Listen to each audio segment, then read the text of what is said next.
राष्ट्रिय प्रजातन्त्र पार्टी राप्रपाका अध्यक्ष राजेन्द्र लिङ्गदेनले नयाँ भनिएका दलहरूमा प्रधानमन्त्रीको दलाली सुरु भइसकेको आरोप लगाएका छन्।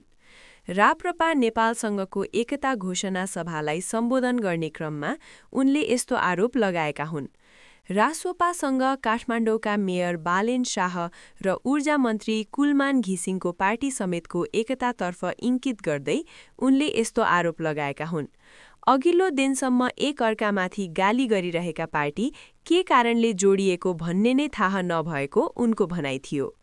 अब धेरै के आलोचना गर्नु, कसरी जोडिराखेका छन्, अघिल्लो दिन एकले अर्कालाई के भनेर गाली गरिरहेको थियो, अर्को दिन के भनेर जोडिएर के गर्ने भन्ने केही थाहा छैन, उनले भने। को कहाँबाट उठ्ने भन्ने थाहा छैन, प्रधानमन्त्रीको दलाली पार्टीभित्र सुरु भइसक्यो। सो क्रममा उनले स्पष्ट विचार बोकेको पार्टी राप्रपा मात्रै रहेको जिकिर गरे। सिद्धान्त के हो, विचार के हो, स्पष्ट छैन। लिङ्गदेनले अघि भनेका छन्, यस्तो बेलामा विचारले सुस्पष्ट, अविचलित पार्टी राप्रपा बाहेक को छ?